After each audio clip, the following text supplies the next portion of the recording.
Ready? Yeah, go on then. Hi, we're Retirement Dreams to Reality. I'm Keely. Just hit my mic. Back again. Hi, we're Retirement Dreams to Reality. I'm Keely. This is Bruce. And today we're going to do our top 10 tips for Virgin Voyages. Bro, so shall I do the first one? Yeah, because that's quite important, the first one, definitely. Yeah, so we got there, everything was fine, the flight was good, we walked into the port, there was no problems, was there? But then when we walked up to the desk, I mean, even the queue was quite short, wasn't it? We didn't have to wait very long. But then the person behind the desk wanted to see our Visa Estes. Visa Ester waivers, yeah. Yeah. So luckily, well, I say luckily, I'd taken a photo of mine, so I could literally just show the person my Ester waiver. However, you hadn't taken a photo of yours, had you? No. And she was desperate to see it. Now, there was Wi-Fi in the port, but we couldn't connect to it, could we? Yeah, you connect to the Wi-Fi when you get on ship, I think. Yeah. So I think she just let us connect, didn't she? She took my phone off me, if I recall. She did at one point because we weren't able to do it. But yeah, so to cut a long story short, print screen your Visa Ester waiver. And your ID, your passport, your driver's licence. Or take a screenshot of it so that it's on your phone rather than...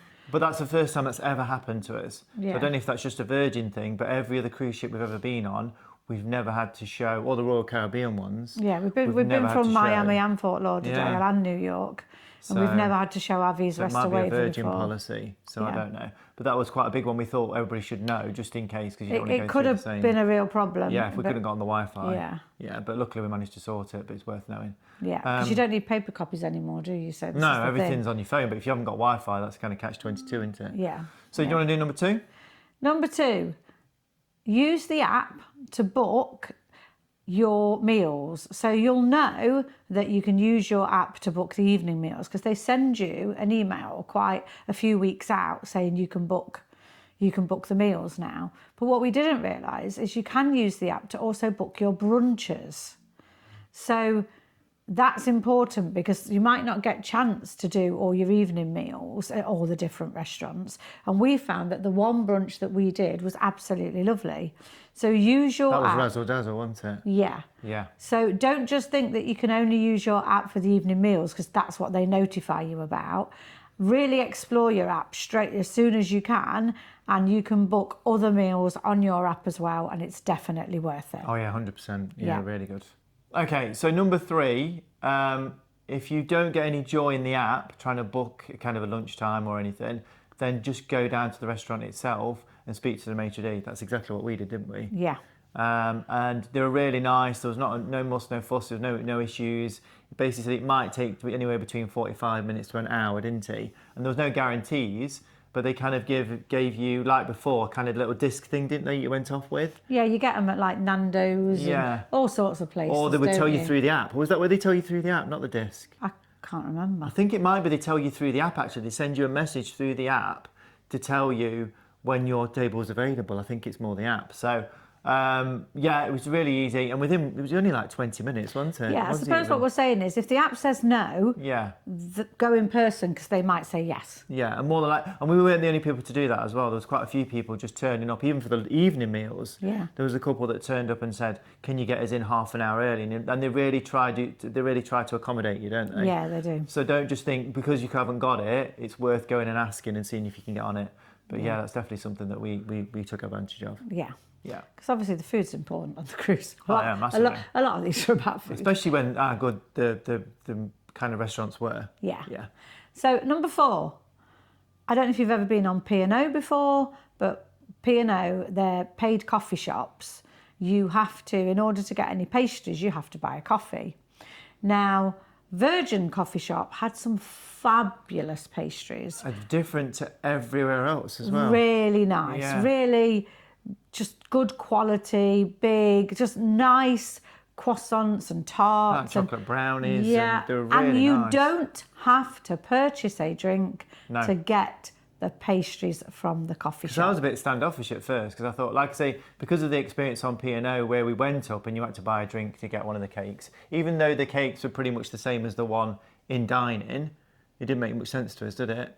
I was a bit like hesitant, but then actually when I saw somebody just go up and get a brownie, I was like, oh, brilliant. So that's something you can do. Yeah. So that's worth knowing. So they are really good, and you can get better than dining cakes a lot of the time. Yeah. And a lot of the dining cakes were very similar, weren't they, day in, day out? Yeah. Yeah. So try the coffee shop cakes for free. Yeah, lovely. Yeah. Next one, number 5.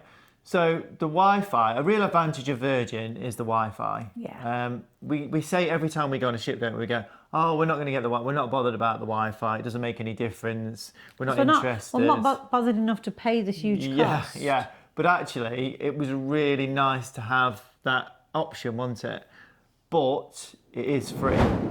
Please remember, if you're enjoying this video, or even if you're not, please help by liking and subscribing. Like and subscribe. So it's as good as what you pay for, really. It's good enough to check emails, it's good enough for kind of basic things, but you aren't going to really be able to do any more than that. And there were a couple of days when it did go down for a few hours, didn't it? Yeah.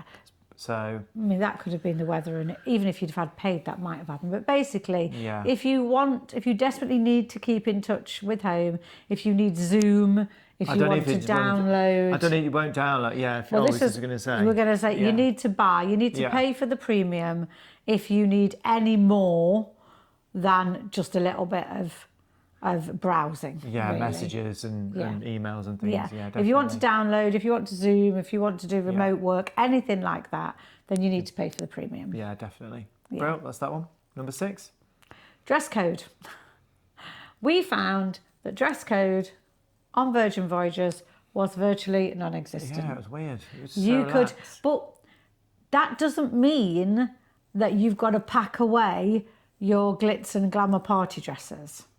That doesn't mean that you have got to wear shorts and a t-shirt the whole time. The most bizarre thing about Virgin Voyages dress code was anything goes. So basically, I wore my beautiful posh dress and you wore shorts. Yeah, and a shirt or and a nice a polo shirt. Polo shirt, yeah. Bruce's, but there was a mixture of everything, wasn't there? Exactly. So, and you don't feel uncomfortable. No, there was no judgment. I'm sure the person walking around in their flip-flops felt just as comfortable as I did in my red dress and heels. Yeah. So there is no dress code. Literally anything goes. You can be as bougie or as casual as you like, and you won't feel uncomfortable. And even on the red day, wear something red. There were a few people on there that didn't even realise that was a thing. Didn't wear red and still absolutely fine. No issues. No judgment with dress code at all. So that was a different one for us, wasn't it? Yeah. Next one is so the change. So in the room. We had a lovely room. We managed to fluke an absolute upgrade. We don't know why. Yeah, we did. We got a balcony room for an inside price. Yeah, so we have no idea how that happened. But there was a fridge with water in, and it was sparkling water and still water.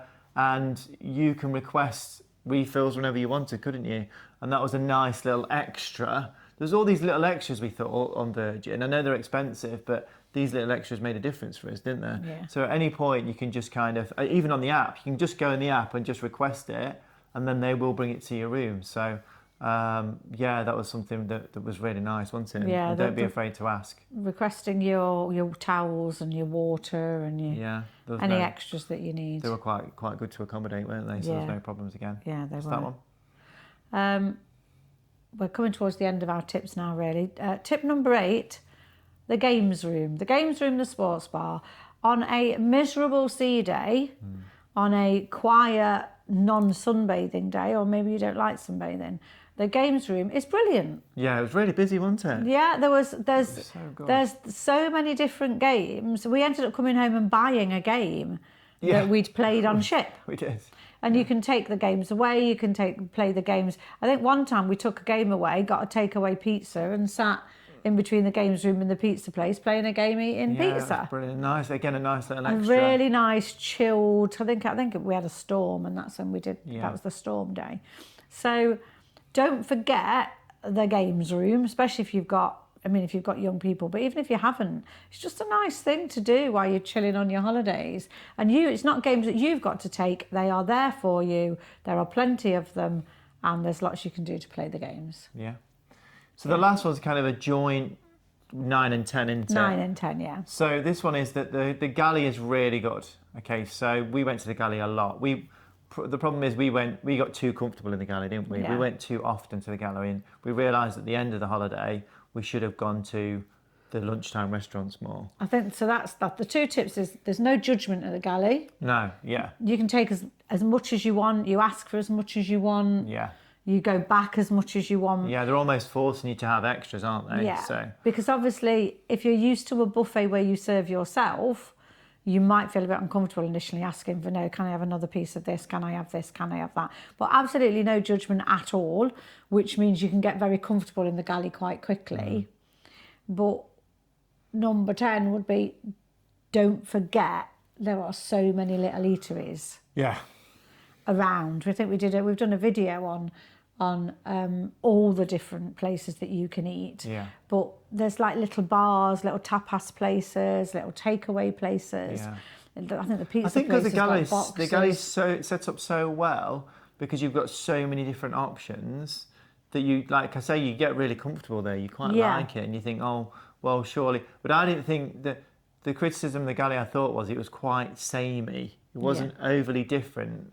So, yeah. Just try some of the other eateries. Yeah, like I say, if you go back to one of our previous tips, just go and ask. Just like if you go, well, we've got to go in the gallery because we haven't booked anything, just go up to the maitre d' and say, is there any chance we can get in? And more than likely, in our experience, you'll get on and you'll get in. But there's lots of little places where you don't book as well, where there's just like say the pizza place. Yeah, and there's a bar at the front there, the pool, where they do all that tapas stuff. Yeah, so there's loads of little snacky places I think that you can grab stuff. And if you're only on there a short time, just try and experience as much of it as you possibly can. Yeah, definitely. Yeah. So there are top tips for Virgin Voyager, the cruise that we went on in 2025. Yeah. Time. Oh, I didn't know if you were going to do it. That's Retirement Dreams to Reality, Keely and Bruce. Thanks for watching.